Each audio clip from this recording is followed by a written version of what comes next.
शिर्डी नगरपंचायत निवडणुकीची रणधुमाळी सुरू असतानाच प्रचार सभांमध्ये विकासाचा मुद्दा सोडून एकेकाळचे सोबती शिवसैनिकच एकमेकांना धडका देताना दिसून येत आहेत। काँग्रेसचे नेते अभय शेळके आणि सेनेचे नेते कमलाकर कोते यांच्यामध्ये प्रामुख्याने वाकयुद्ध सुरू असून आरोप प्रत्यारोपांमुळे वातावरणामध्ये गरमाई वाढते आहे। काँग्रेसच्या प्रचारसभेत अभय शेळकेंनी भाजप सेना नेत्यांवर भ्रष्टाचाराचे आरोप करत तोफ डागली आणि यानंतर तिसऱ्याच दिवशी भाजप सेना प्रचारसभेत पालकमंत्र्यांच्या उपस्थितीत सर्वच नेत्यांच्या निशाण्यावर होते ते अभय शेळके। या सर्व आरोपांना उत्तर न देतील ते अभय शेळके कसले। भाजप सेनेच्या नेत्यांनी केलेल्या चिखलफेकीवर शेळकेंनीही लागलीच उत्तर देत डोंबाराचा खेळ संबोधत भाजप सेना नेत्यांना माकडाची उपमा दिली आहे।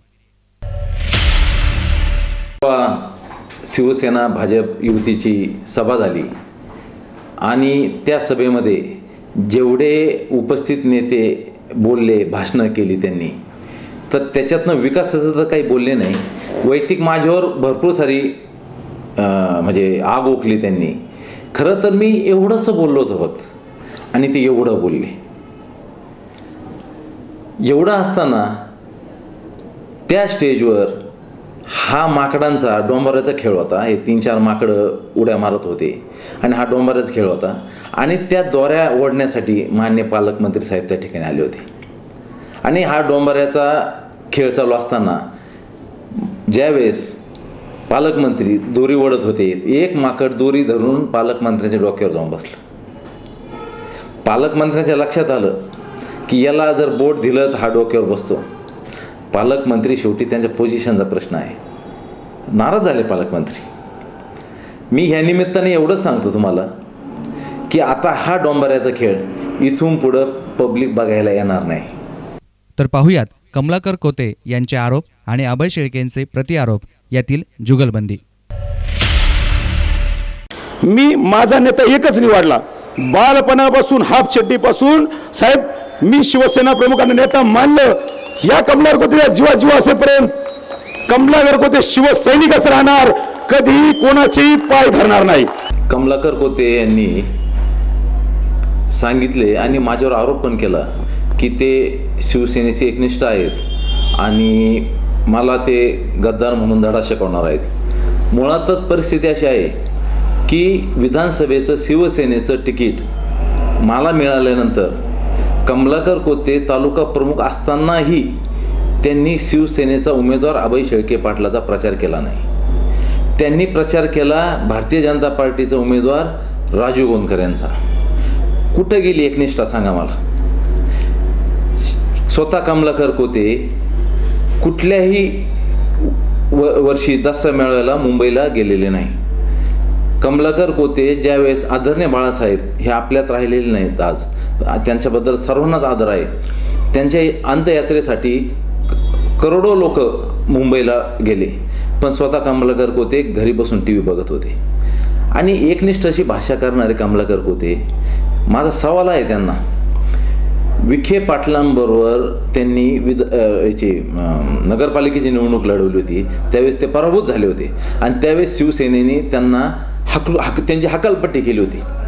या सगळ्या गोष्टींचा जर विचार केला तर एकनिष्ठा कमलाकर कोतेंची कुठे मला सांगा। विजयभाऊन सांगितलं त्यांचे मूनलाईट नावाचं तुम्ही लिहून घ्या, गृहमंत्री असल्यामुळे तुम्ही लिहिलंच पाहिजे। त्यांचं मूनलाईट नावाचं हॉटेल आहे, त्या हॉटेलवर डुप्लिकेट दारू विकून त्यांनी आजपर्यंत अनेक तरुणांना जीवनातून उठवलं।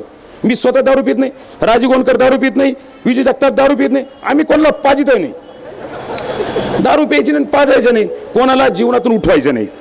कमलाकर कोते आणि स्वतः विजयराव जगताप यांनी आरोप केला की मूनलाईट हॉटेलला कोणी दारू पिली नाही पाहिजे, डुप्लिकेट दारू मिळते वगैरे असले काही आरोप केले।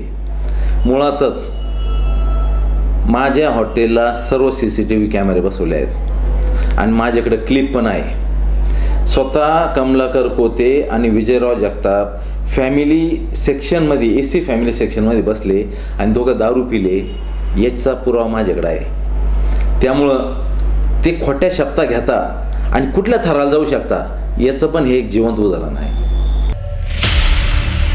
त्याला मी म्हणलं एवढं कशाला भेटला, तू तर एवढा मोठा नेता, माझा 6 वार्डावर ह्या अभय शेळके पाटील 6 लोक आजच निवडून आले आणि 2च जागा कशाला पाहिजे मग तुम्हाला।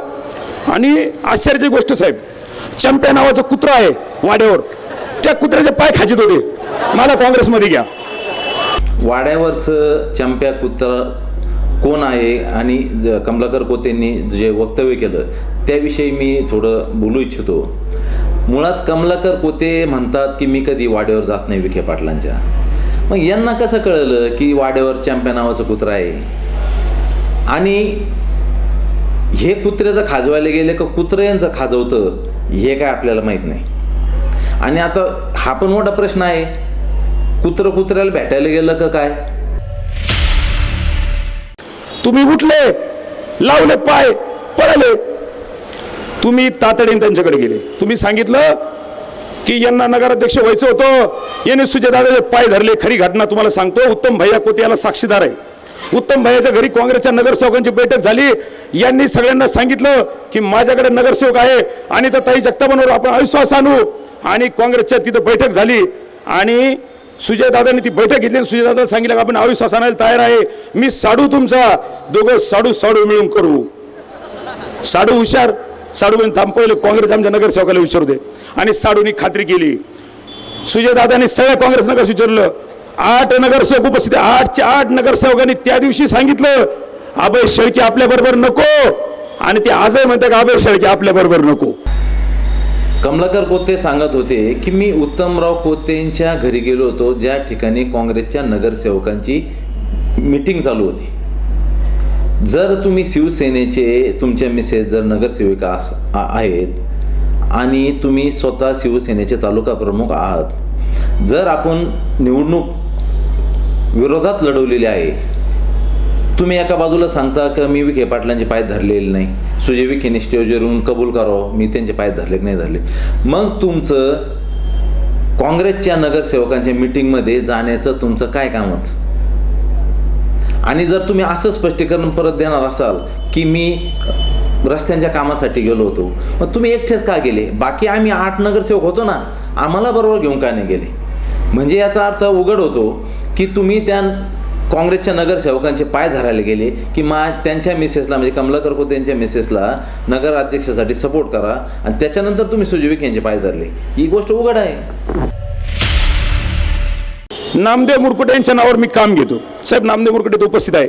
त्याच्या आई वडिलांनी इथे पेरू विकता हातगाडीवर पेरू विकले. आई वडिलांनी गरीब मुलाला शिकवलं. मला वाईट वाटलं की एक मुलगा एका गरिबीतून वर आला. कमलाकर कोते 10वी नापास 4 वेळेस. का सुजय विखेंना विचारा तुमचे पे किती शिकले, तुम्ही डॉक्टर आहात. अबो भैया तुम्ही बी फार्मसी डी फार्मसी कोणती ती बोगस पदवी घेऊन झाले असाल, परंतु कमलाकर छाती ठोकपणे सांगतो मी 10वीला 4 वेळेस नापास आहे. कोते पाटलांनी आरोप केला की ते 10वीत 4 वेळेस नापास झालेले आहेत आणि अभय शेळके यांनी जी पदवी मिळवली ती बोगस पदवी आहे. माझं म्हणणं एवढंच राहील, जो माणूस 10वीत 4 वेळेस नापास होतो त्याची बुद्धीसुद्धा तेवढीच असणार आणि त्याला असं वाटतं की 10वी नंतर पुढचे डिग्र्याच नाही, म्हणजे डॉक्टर वकील PhD काय लोक होतात ते 10वी हे लास्ट. आता अशा लोकांकडनं काय अपेक्षा करायची? तुम्ही माझ्या प्रेमापोटी आले, आमच्या सर्वांच्या प्रेमापोटी आले. मी एकटा शहाणा नाही साहेब, माझा पाय दुखतो म्हणून मी खाली बसलो होतो. सॉरी. तुम्हाला असं वाटतं जायला हा एकटा शायनिंग मारतो का खाली बसून? तसं काही नाही, माझा गुडघ्याचा प्रॉब्लेम आहे. ह्या प्रचारात आबाई जमा लागलो त्याच्यामुळे गुडघा तो खायला लागला. आणि कमलाकर कोते असं पण म्हणले की माननीय पालकमंत्री महोदयांना की मी खाली बसलो होतो कारण माझा गुडघा दुखतो आणि त्याच्यामुळं मी वर बसलो नाही. खरं तर यांचा गुडघा कशामुळे दुखला माहीत आहे का? ज्यावेळेस हे 4 महिने रानावनातनं पळत होते, यांच्या मागं ज्यावेळेस युगपुरुषाबद्दल बोलल्यामुळं पूर्ण देश यांच्या मागं लागला होता, त्यावेळेस यांचा गुडघा खराब झालेला आहे. आणि हे सांगायला त्यांना लाज वाटते. माझं तर म्हणणं असं आहे, ज्यावेळेस कमलाकर कोते एवढे स्वतःला बुलंद तोप समजतात, शिवसेनेचा ढाण्यावाग समजतात, मग एका युगपुरुषाबद्दल ज्यावेळेस त्यांनी चुकीचं वक्तव्य केलं, ज्यावेळेस पूर्ण देशातनं यांना फोन यायला चालू झाले, त्यावेळेस यांनी स्वतःचा मोबाईल बंद केला, मोबाईल नंबर चेंज केला, गाडीच्या काचा काळ्या केल्या, त्या गाडीच्या काळ्या काचातनं यांनी प्रवास केला, स्वतःच्या घरात 4 कुतरडे ठेवले राखण्यासाठी, त्याच्यानंतर वॉचमन ठेवले राखण्यासाठी, आणि शेपूट घालून हा 4 महिने गेला कुठं होता ढाण्यावाग? तोच माणूस परवा म्हणतो भर सभेमध्ये विजू जगताप म्हणे हातगाड्यांवरून पैसे घेतो. अरे तो एकमेव माणूस असा आहे का त्याने गुंठाभर जागा सुद्धा शिर्डीमध्ये घेतलेली नाही. मला दाखवून द्या जनता, बंधू आणि भगिनींना मला दाखवून द्या आम्ही जर भ्रष्टाचार केला असेल तर. अहो यांनी केले हे धंदे, यांनी केले. अनिता जगताप या भाषणात बोलल्या की माझ्या पतींवर आरोप होता, ते गरीब बिचारे पती आमचे, आणि 1 गुंठा जागा आम्ही घेतलेली नाही. बरोबर आहे ताई, तुम्ही 1 गुंठा जागा नाही घेतली, तुम्ही एकरने जागा घेतली. आता लोणीचे नेते जाऊन या फरीचं भाषण करून गेले परवा, म्हणे याला मी बोट धरून आणलं, याला मी राजकारणात आणलं. अरे बाबा तू मला राजकारणात आलं, पण तुला शिर्डीत कुणी आणलं? सगळ्या शिर्डीला माहिती आहे. विजयराव म्हणता की मी राधाकृष्ण विखे पाटलांना शिर्डीत आणलं.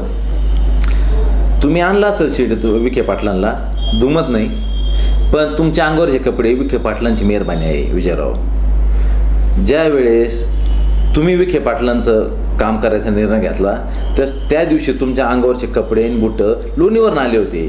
आज सुद्धा तुमचा जो प्रपंच उभा राहिलेला आहे विखे पाटलांच्या आशीर्वादाने उभा राहिलेला आहे. आज सुद्धा ज्या जिममध्ये तुम्ही व्यायामशाळा खोललेली आहे, वर भाडोतरी दिलेलं आहे तुमच्या PA ला वगैरे, सुरवेंना वगैरे, ते सुद्धा विखे पाटलांची मेहरबानी आहे. काल शेळके पाटलांनी सांगितलं की राजेंद्र गोंदकरांनी संस्थांमधील डॉक्टर पळून लावले, संस्थांमधील विकास कामं थांबवले. अहो शेळके पाटील, विकास कामं हे गेल्या 4 वर्षामध्ये सर्व चालूच आहे. कोणत्याही संस्थांची ॲक्टिव्हिटी बंद नाही. हे सगळं तुम्ही जनतेला विचारा, जनता तुम्हाला सांगेल. मी त्यांच्यावर आरोप केला नसून वस्तुस्थिती मांडलेली आहे की हॉस्पिटलमधले सर्व चांगले चांगले डॉक्टर्स यांनी हायकोर्टात केसेस वगैरे करून पळून लावले, आणि सुपर स्पेशालिटी हॉस्पिटल आणि साईबाबा हॉस्पिटलचं दुरावस्था जी झालेली आहे ती राजेंद्र गोंदकर यांच्यामुळे झालेली आहे. ही वस्तुस्थिती पूर्ण शहराला माहीत आहे. आता त्यांचं म्हणणं आहे की अभय शेळकेंना या संस्थांचं अध्यक्ष व्हायचं होतं. मी तर अशी कधी माझ्या मनातली भावना कधी अशी व्यक्त नाही केली की मला अध्यक्ष व्हायचं. हां, विश्वस्त व्हायचं होतं म्हणून मी सातत्याने प्रयत्न केला, त्याच्याबद्दल दुमत नाही. पण राजीव गोंदकर सारखा माणूस ज्यांनी विधानसभा लढवलेला आहे, एक सर्वसामान्य कार्यकर्ता ज्यावेळेस सचिन तांबेसारखा कार्यकर्त्याला पक्ष न्याय देतो आणि पक्ष त्या ठिकाणी सचिन तांबेंना विश्वस्त म्हणून नेमणूक करतो, त्यावेळेस राजेंद्र गोंदकर त्यांच्या बगलबाच्यांना घेऊन जातात कोर्टात, सचिन तांबे विरुद्ध कोर्टात केस दाखल करतात. जी बॉडी साईबाबा संस्थांची भारतीय जनता पार्टीने नेमलेली आहे, माननीय मुख्यमंत्र्यांनी नेमलेली आहे, त्या बॉडीच्या विरोधात हायकोर्टात केस दाखल करतात. म्हणजे हे किती एकनिष्ठ आहेत भारतीय जनता पार्टीशी. आणि सचिन तांबेंचं तर आम्ही सर्व शिर्डीकरांनी तर स्वागतच केलं. खरंच योग्य नाही हा भारतीय जनता पार्टीने सचिन तांबेंच्या माध्यमातून जनतेला दिलेला आहे. आणि अशाच लोकांना भारतीय जनता पार्टीने पुढे आणलं पाहिजे. राजीव गोंदकर सारखे लोक ज्या भारतीय जनता पार्टीतून त्यांची हकलपट्टी झाली पाहिजे अशी माझी मागणी आहे या ठिकाणी.